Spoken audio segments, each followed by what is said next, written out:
vossos sepulcros, e vos farei subir das vossas sepulturas, ó povo meu, e vos trarei a terra de Israel. E você diz amém? Amém! Você que está de pé, se assente por gentileza. Muito conhecido.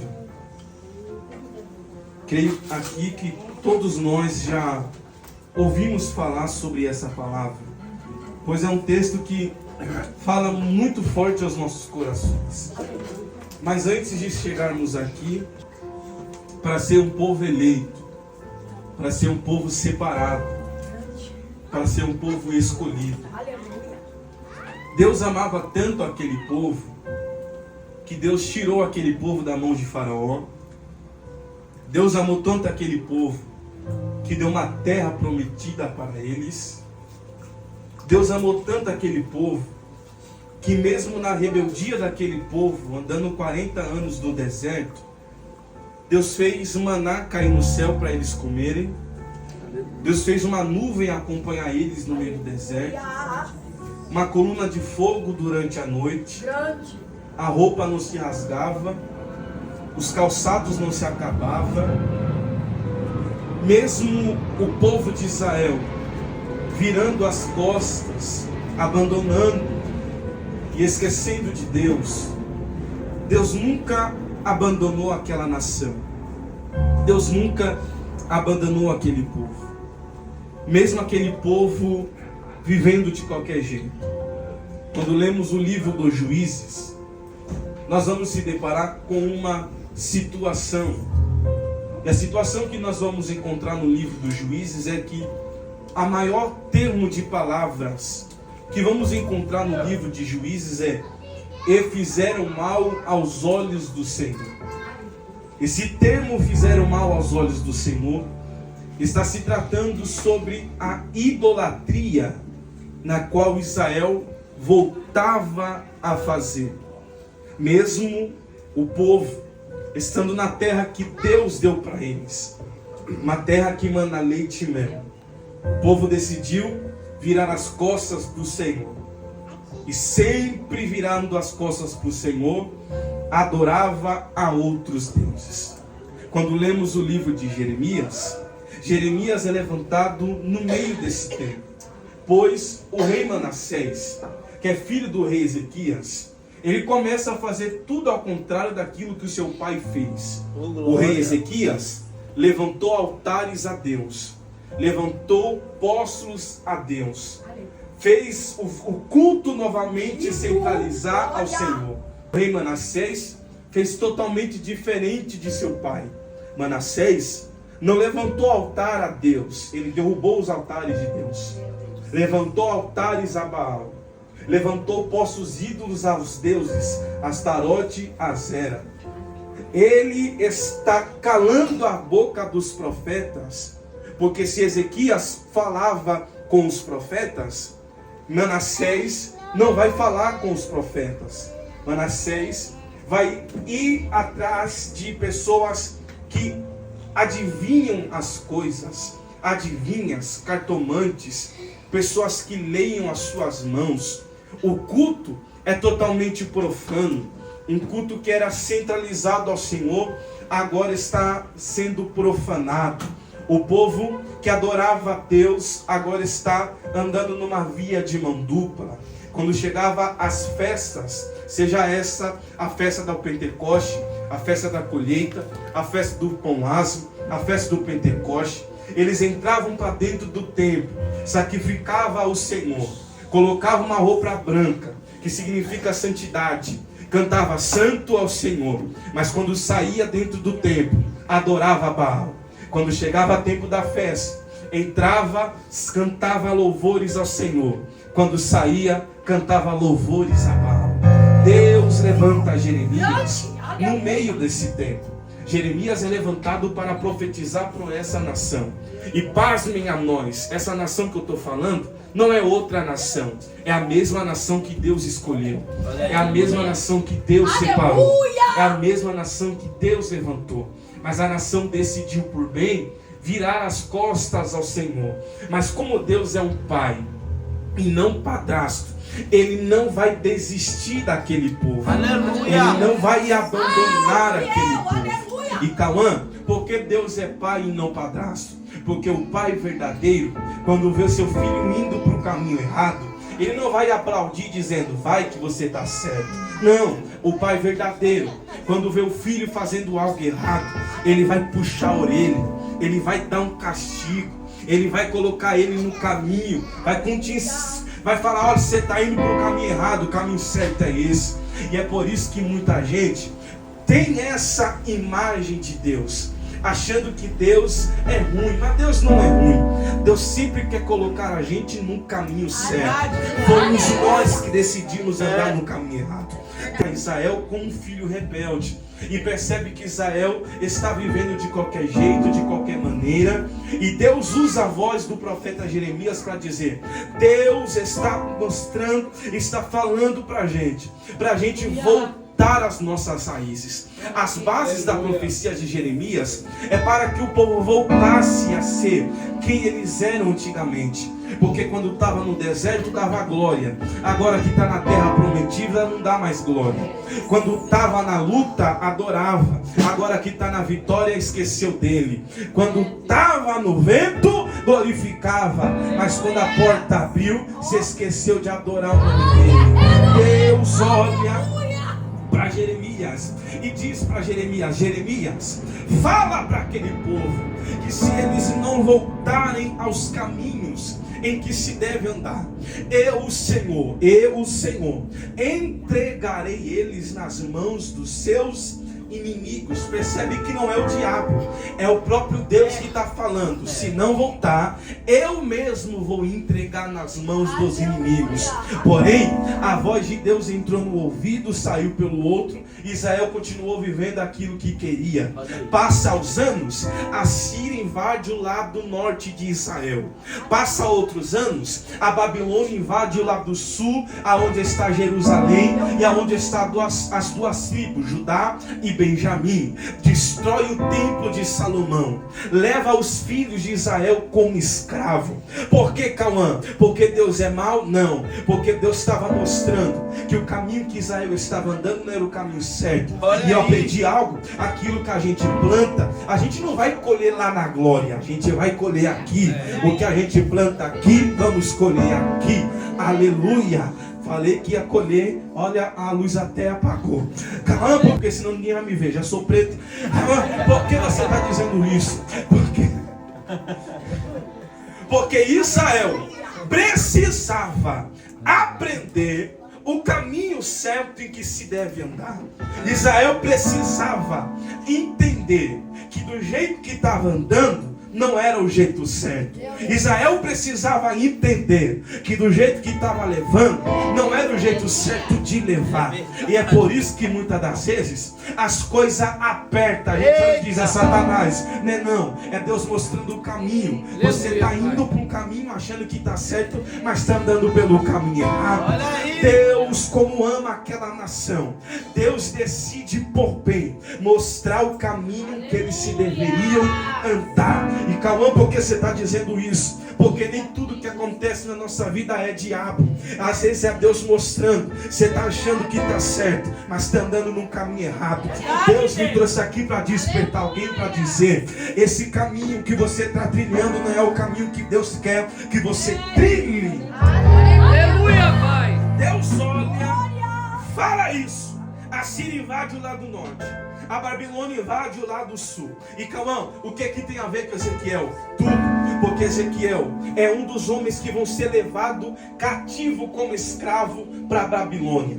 E eu não estou dizendo de qualquer homem, eu estou dizendo de um menino que é filho de um sacerdote. Ezequiel é filho de Búzio, sacerdote. E por ser filho de um sacerdote, ele tem que aprender sobre as leis, sobre a Torá, sobre o Pentateuco, para quando chegasse a idade de 13 anos, ou melhor dizendo, quando chegasse a idade de 30 ou a 33 anos, se apresentava por mestre na sinagoga para falar tudo aquilo que ele aprendeu sobre o que é ser um sacerdote. Por ele ser judeu, aos 6 anos anos, ele já começa a aprender sobre a palavra. Quando chega aos 13 anos, ele passa por um período chamado Bar Mitzvah. Esse período Bar Mitzvah é quando um menino, um jovem de 13 anos, completa 13 anos, vai até o mestre da sinagoga e começa a dizer todos os 613 preceitos que ele aprendeu dentro da Torá e dentro da lei.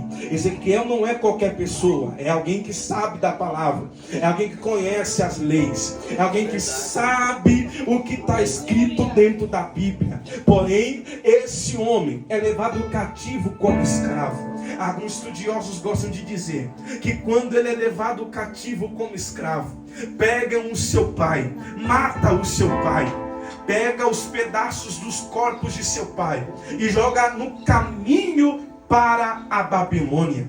Ezequiel já está prestes a chegar a ser um sacerdote, mas em a Babilônia acaba com o sonho, acaba com a trajetória, acaba com aquilo que ele sonhava, acaba com aquilo que ele almejava. Mas o que me deixa alegre é que quando ele estava em Jerusalém, ele conhecia das leis, conhecia da letra. Mas quando chegou na Babilônia, o céu se abriu. Você não pegou, eu vou repetir para você. Quando ele estava em Jerusalém, sabia das leis, sabia da letra, aprendeu com os mestres, andava com os melhores. Mas enquanto estava em Jerusalém, o céu não estava aberto. Mas quando foi levado cativo como escravo, Ezequiel viu o céu aberto. Eu estou dizendo de uma terra que não era dele. Eu estou dizendo de uma terra que ele não cresceu. Eu estou dizendo de uma terra que ele não veio. Ezequiel não era da Babilônia. Ele era judeu, era de Jerusalém. Mas ele é levado como escravo. Ele não vai para lá porque quer. Ele é levado para lá porque é forçado. Levado para lá, mal ele sabe que tinha um propósito de Deus sobre a vida dele. Calma, como assim? Olhe para cá que vai apertar. Dentro desses, Ezequiel, Daniel, Azarias, Misael é levado para a Babilônia. Mas dentro desses que eu acabei de falar, Ezequiel vai ser o que mais vai sofrer. Porque além de ser levado como escravo, o seu pai acabou de ser morto. Aí ele chega para lá, chega em Babilônia, é colocado na beira do rio Quebar. Deus olha para Ezequiel e diz: Ezequiel, eu te chamei para ser profeta. Eu acabei de dizer que ele acabou de perder o seu pai. Ele acabou de perder o seu sonho. Largou a sua casa. E Deus olha para ele e diz: vai ser profeta. Além disso, Deus ainda começa a dizer: Ezequiel, além de você ser profeta, eu vou falar para você o povo que você vai pregar. Como assim, Senhor? Ezequiel, você vai pregar capítulo número 2. Ezequiel, você vai pregar para um povo que é de dura serviço. O que é um povo de dura serviço? É um povo que não diz nem que sim e nem que não, porque o coração está duro. Ezequiel, você vai pregar para um povo que tem um coração duro. Ezequiel, tem mais. O que é, Senhor? Você vai pregar para um povo que é sarça. O que é sarça? É um arbusto de 80 centímetros a 1 metro. Não tem aparência, mas quando você toca, você se fere, porque é espinhoso. Ezequiel, você vai pregar para um povo que vai pegar as suas palavras e vai jogar contra você algo que não tem nada a ver com aquilo que você falou. Ezequiel, tem mais. Você vai pregar para um povo que é escorpião. O que é um escorpião? É um animal peçonhento. Na sua frente está com você, mas quando vira as costas te ataca. Porque o escorpião é assim: te atrai pela frente e te ataca por trás. Na sua frente vai dizer que é teu amigo, na tua frente vai dizer que é teu colega, na tua frente vai dizer que está com você, na tua frente vai dizer que é sua amiga, na tua frente vai dizer que está contigo, mas quando você virar as costas, vai querer te matar. Ezequiel, você vai pregar para um povo que vai bater fronte a fronte com você. O que é bater fronte a fronte? É quando 2 bode macho bate cabeça com cabeça, até que o chifre do mais fraco se quebra. E quando o chifre do mais fraco se quebra, esse morre. Ezequiel, você vai pregar para um povo que vai te bater, mas vai te bater para te ver morto. Se Deus fala isso pra gente, quem seria o mais ousado a dizer: Deus, eu vou pregar? Ninguém ia dizer: não, Senhor, eu vou pregar. Não, Senhor, eu vou profetizar. Não, Senhor, pode colocar na minha mão que eu vou fazer. Deixa eu dizer uma coisa: Ezequiel também não queria. Ezequiel olhou para Deus e disse: Senhor, e se eu não quiser pregar? Deus olhou para ele no capítulo 3 e disse: requerereis do sangue da tua mão. Mas Ezequiel: ó Deus, se eu não quiser sair da minha casa, capítulo de número 8, eu te pego pelo cabelo e te arrasto. Ó Senhor, e se eu não quiser falar, capítulo de número 4, eu pego a tua língua, colo no teu paladar, e você só fala quando eu quiser que você vai falar. Por que, Senhor? Porque, Ezequiel, quem é escolhido não tem direito de escolha. Quem é chamado não tem direito de escolha. Olhe para cá. Quem te chamou não foi o irmão que está do teu lado. Quem escolheu estar aqui não foi você que escolheu estar aqui hoje. Foi Ele que te chamou. Foi Ele que te escolheu. Foi Ele que te remiu. Foi Ele que te separou. Alguém olha para Deus e diz: mas eu não quero.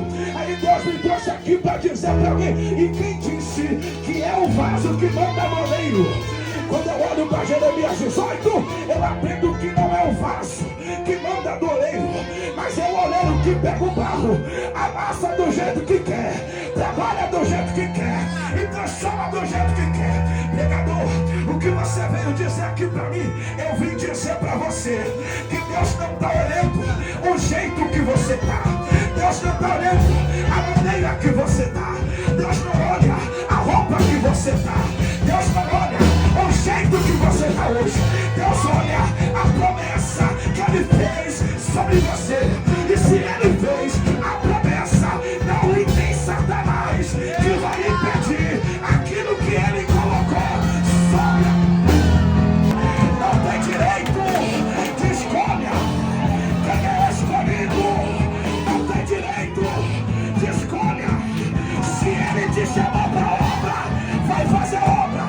Se Ele te chamou, vai fazer. Se Ele te escolheu, se prepara. Ele vai te usar. Mas pregador, eu tô na Babilônia, eu tô esquecido, eu tô jogado. Se Ele te chamou, pode ter certeza que Satanás não vai ficar na tua.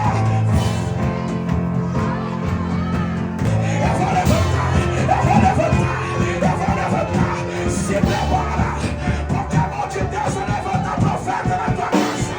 Se prepara, porque a mão de Deus vai levantar profeta.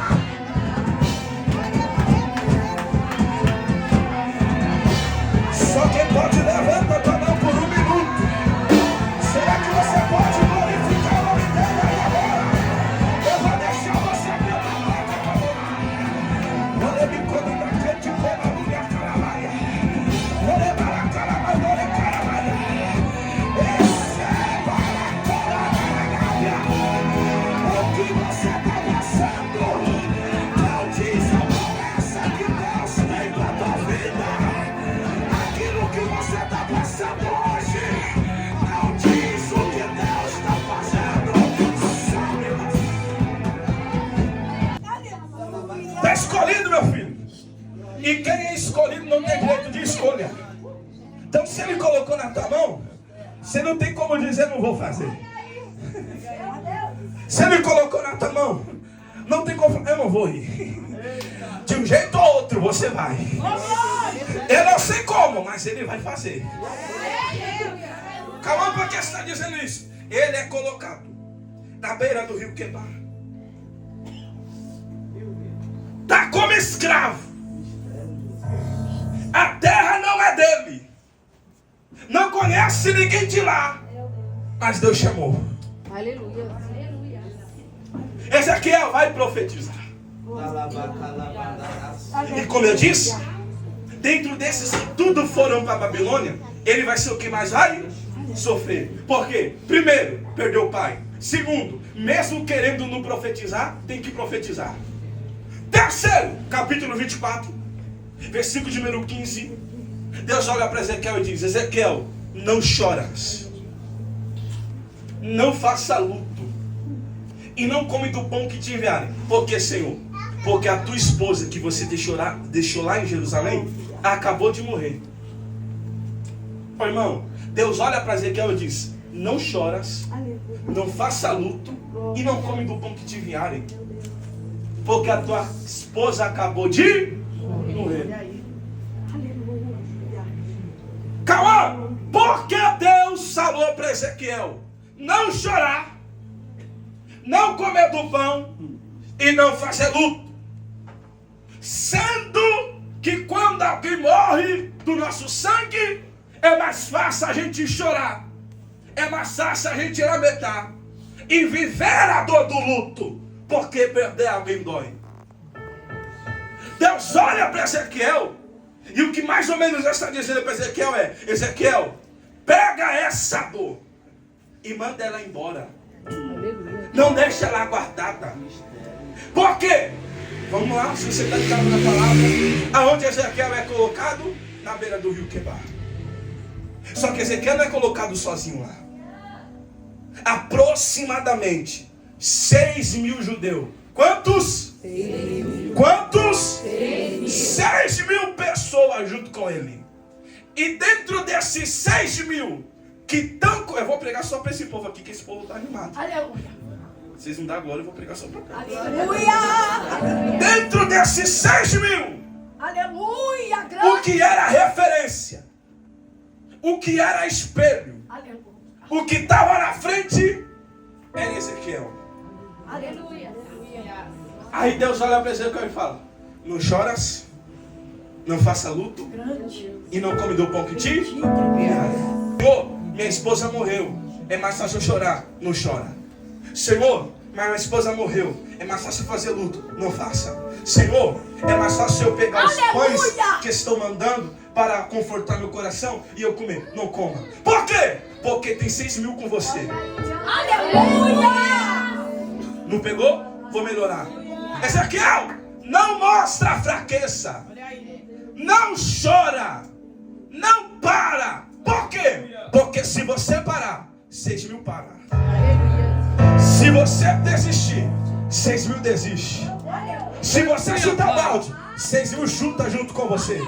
Se você largar, 6.000 vai largar com você. Já percebeu? O diabo podia atormentar qualquer familiar da nossa família perturbada, mas já percebeu? Da segunda-feira ele se levanta contra a gente, da terça se levanta contra a gente, da quarta se levanta contra a gente. Chega a quinta, alguém olha e diz, o diabo olha e diz: ela não vai para a igreja, ela não vai dar glória hoje, hoje ela não vai pisar na igreja.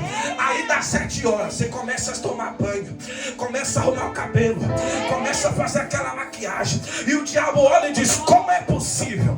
Eu levanto todo dia para derrubar ela, eu levanto todo dia para derrubar ele, e mesmo assim ele não para. É porque a senha é essa. Qual que é? É porque o diabo sabe que tentando te parar, a sua casa também para.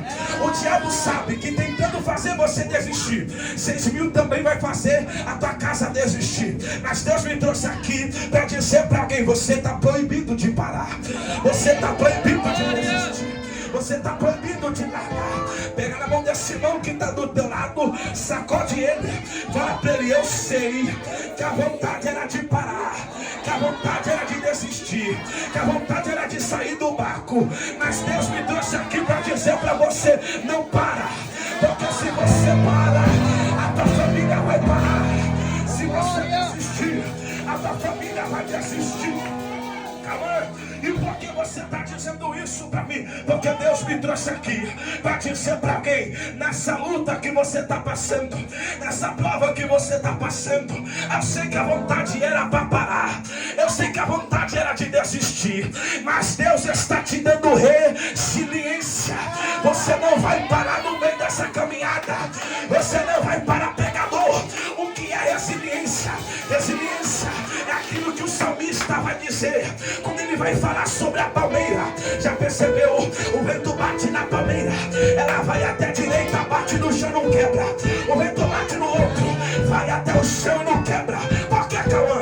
Porque a resiliência que está sobre a palmeira vai cair, mas a resiliência que está dentro dela não deixa ela cair. Alguém pode dizer e assistir, mas a resiliência que está dentro dela não deixa ela desistir.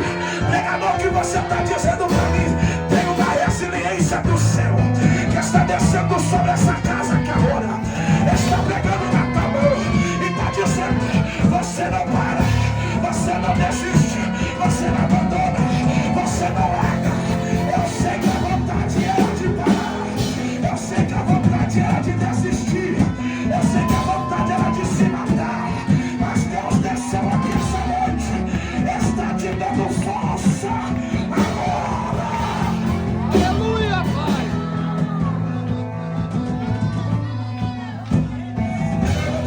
Não desiste não.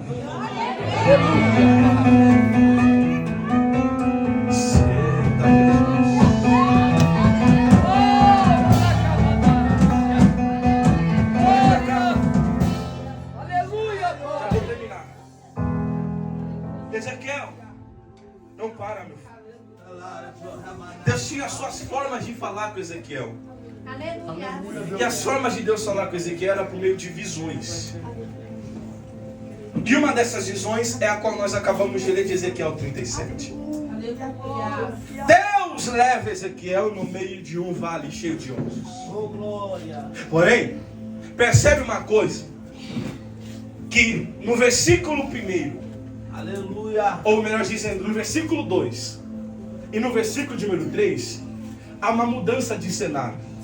Como assim, Cauã? Percebe que Deus leva Ezequiel o espírito, coloca no meio de vale, e Ezequiel diz: eis que era um vale cheio de ossos. Porém, no versículo 3, a mão do Senhor pega Ezequiel de novo e faz ele rodear sobre aqueles ossos. E quando ele rodeia aqueles ossos, ele diz: e eis que os ossos eram sequíssimos. Percebe que enquanto ele estava parado, era só osso seco, mas quando ele andou, o osso era sequíssimo. E por que isso, pregador? Porque quando Deus fez ele andar, Deus mostrou a realidade da onde ele estava. Porque enquanto ele estava parado, era só osso seco. Mas quando ele andou, era osso sequíssimo. Ou seja, osso sequíssimo está dizendo que o osso já está quase virando pó. Se bate o vento, vira farelo. Mas enquanto Ezequiel estava parado, era seco. Mas quando andou, sequíssimo. Calma, não entendi. É quando você continuar parado, você vai aceitar o diabo fazer tudo sobre a tua casa e achar: não, está normal, está tranquilo. Mas quando você começar a andar, Grande. você vai perceber que o que era seco está sequíssimo. Calma, não entendi. É por isso que muitas das vezes nós não entendemos a luta que estamos vivendo. Porque entramos dentro de vales, entramos dentro de desertos e ficamos parados. Sendo que o vale que nós entramos não é para a gente ficar para sempre. Aí Deus, o Espírito do Senhor, pega a mão de Ezequiel e faz ele andar. Porque Deus não usa ninguém parado. E Deus não trabalha com ninguém parado. Me prova na Bíblia, eu te provo. Capítulo de Gênesis, Gênesis capítulo 1. E o Senhor criou os céus e a terra sem forma vazia. E o Espírito de Deus, que é o Espírito Santo, pairava sobre a face do abismo. Ou seja, o Espírito estava em movimento. Aleluia. O Aleluia, Apocalipse vai dizer que tem 24 anciões que tiram a sua coroa, vão até o trono, se prostra, coloca a coroa debaixo do trono e diz: santo é o Senhor. Eles estão em movimento. Isaías 6 vai dizer que tem os querubins, com duas voavam, com duas cobriu os pés, e com duas cobriu o rosto, e cantava dizendo: santo é o Senhor dos exércitos. Eles estavam em movimento. Aleluia. Não tem como Deus estar com duas coisas. Primeiro, parado. É verdade. Olha aí, ó. E segundo, calado. Glória. Aleluia, Não tem Pai. como eu ser profeta parado e calado. De graça. Aleluia. Aleluia. Deus pegou na mão de Ezequiel e fez ele andar. Aleluia. Glória. Ezequiel andou e percebeu que o vale é cheio de ossos sequíssimos. Ezequiel, por acaso poderão reviver esses ossos, Senhor, só tu sabes. Ezequiel então profetiza. Vento dos quatro cantos. E começou a juntar osso com osso. Cada um no seu. Então, vento de Deus não mata ninguém. Vento de Deus coloca aquilo que está fora do lugar. Ezequiel, profetiza nervo. Vem nervo. O nervo vai. Aleluia. Ezequiel, o que você vê? Senhor, eu vejo um grande exército. Deus olha para Ezequiel e diz: esse exército é toda a casa de Israel. Aleluia. Ô gente, isso parte do meu coração. Porque Deus está dizendo da mesma nação que eu falei no início. Essa nação, esse exército, é todo o meu povo de Israel. Tem mais. E eles dizem, que foi onde nós lemos, eu já acabo agora. Nós estamos cortados. Estamos cerrados. E a nossa esperança acabou. Não tem jeito. Não tem saída. Não tem solução. Mas Ezequiel, fala para eles que eu, o Senhor, abrirei as vossas sepulturas e farei sair e farei voltar a casa de Israel. Sabe por que você não deu glória? Porque você teve a mesma impressão que eu tive quando eu li. Por que, Cauã? Porque a sepultura só é aberta para enterrar quem está. E como Deus, Marcos, fala para Ezequiel que vai abrir a sepultura. Porque sepultura a gente abre para enterrar quem está morto. Quem é bom de Bíblia vai pegar isso daqui. Quando eu olhei isso daqui, eu falei assim: Senhor, tem algo de errado. Porque só abre sepultura para enterrar quem está. Mas o Senhor olhou para mim e disse: Cauã, lembra de João 11? Aleluia. O mensageiro chega para Jesus e diz: Senhor, Lázaro está enfermo. Jesus olha e diz: essa doença não é para a morte, mas é para a glorificação do meu nome. Porém, passa 4 dias, Lázaro está morto. Marta olha para Jesus e diz: ô Jesus, você chegou tarde. Se você tivesse aqui antes, meu irmão não teria. Aí Jesus olha para Marta e diz: tira a pedra. Eita glória. Você não pegou? Aleluia, Pai. Jesus estava dizendo: abre a sepultura lá. Glória. Vou repetir de novo para ver se alguém pega, pastora. Ô Jesus, meu irmão já está morto, eu sei. Mas tira a pedra, abre a sepultura. Mas Senhor, ele já está lá dentro, já está faz 4 dias, está fedendo. Abre lá. Aí Jesus olha e diz: Lázaro, saia. Aleluia, Quando Pai. Jesus gritou, Lázaro veio marchando. Alguém golou e disse: mas como pode? Se estava morto, por que está saindo? Porque eu aprendi